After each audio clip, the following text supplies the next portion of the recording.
تصور کریں ایک سنسان گاؤں، 1950 کی دہائی کا ایک سناٹا اور ایک صدیوں پرانا چرچ جس کے بارے میں کہا جاتا ہے کہ وہاں جانے والے کبھی واپس نہیں آتے۔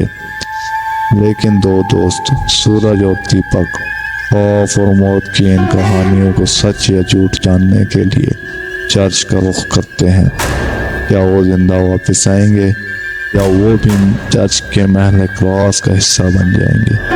آئیے اس خوفناک کہانی میں جھانکتے ہیں جو آپ کی راتوں کی نیند اڑا دے گی۔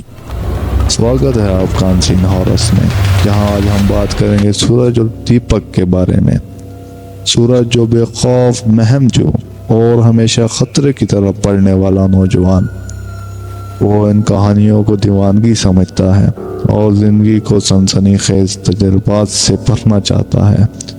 اس کا دوست دیپک سنجیدہ، تجزیاتی اور عقل مند ہے۔ وہ ہر چیز کے پیچھے حقیقت جاننے کی جستجو رکھتا ہے، لیکن اندر ہی اندر وہ مافوق الفطرات چیزوں سے ڈرتا ہے۔ دیہات کے بڑے بوڑھے چرچ کے قریب جانے سے منع کرتے تھے۔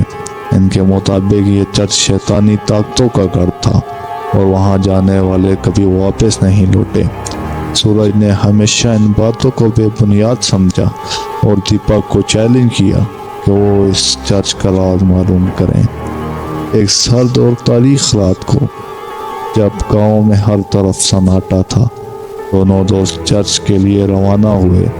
راستہ گھنے درختوں اور جھاڑیوں سے گھرا ہوا تھا۔ ان کے قدموں کی آواز رات کی خاموشی کو توڑ رہی تھی اور ہوا میں ایک عجیب سردی تھی جو ان کی ریڑھ کی ہڈی تک محسوس ہو رہی تھی۔ چرچ پرانے کھنڈر کی طرح تھا، جس کے دروازے بوسیدہ اور ٹوٹے ہوئے تھے۔ دیواروں پر وقت کی دھند اور کائی کی تہ جمی ہوئی تھی۔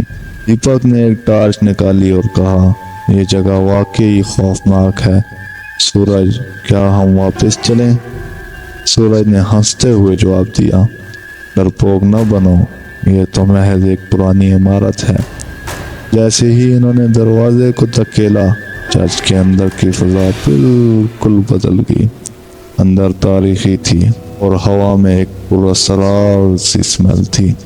موم بتیاں خود بخود جل رہی تھی اور ہر طرف ایک عجیب خاموشی تھی، جیسے کوئی انہیں دیکھ رہا ہو۔ چرچ کے مرکز میں ایک قدیم میز تھی جس پر ایک کتاب رکھی ہوئی تھی۔ جن کتاب کی جلد عجیب و غریب تھی، جیسے کسی جانور کی کھال سے بنائی گئی ہو۔ دیپک نے کہا، یہ کچھ خاص لگتی ہے۔ سورج نے کتاب کو کھولنے کا فیصلہ کیا۔ جیسے ہی کتاب کا پہلا صفحہ پلٹا، چرچ کے دروازے زوردار آواز کے ساتھ بند ہو گئے۔ اندر کی موم بتیاں تیزی سے جلنے لگی اور دیواروں پر سائے حرکت کرنے لگے۔ دیپک نے خوفزدہ ہو کر کہا، یہ جگہ عام نہیں ہے سورج، ہمیں یہاں سے نکلنا چاہیے۔ چرچ کے ایک کونے سے ایک سایہ نمودار ہوا۔ وہ آہستہ آہستہ انسانی شکل اختیار کر رہا تھا۔ اس کی سرخ آنکھیں جل رہی تھی اور اس کی گونجدار آواز چرچ کے اندر گونجی، یہ جگہ تمہاری نہیں ہے، تم نے میری زمین پر قدم رکھ کر اپنی موت کو دعوت دی ہے۔ سورج نے کہا، ہمیں یہاں سے جانا ہوگا۔ لیکن جب انہوں نے دروازے کی طرف بھاگنے کی کوشش کی تو وہ دروازہ کھلنے کے بجائے مزید مضبوط ہو گیا۔ سورج نے اپنی بہادری کو جمع کر کے سائے سے بات کرنے کی کوشش کی، ہم صرف جاننا چاہتے تھے کہ یہ جگہ کیسی ہے، ہمیں جانے دو۔ سایہ ہنسا اور بولا، یہ جگہ ایک قیدی کی طرح ہے، جو یہاں آیا وہ یہاں کا حصہ بن گیا۔ دیپک نے چرچ کے کونے کونے کو دیکھنا شروع کیا۔ اس نے دیوار پر ایک خفیہ نشان دیکھا جو شاید اس راز کا حصہ تھا۔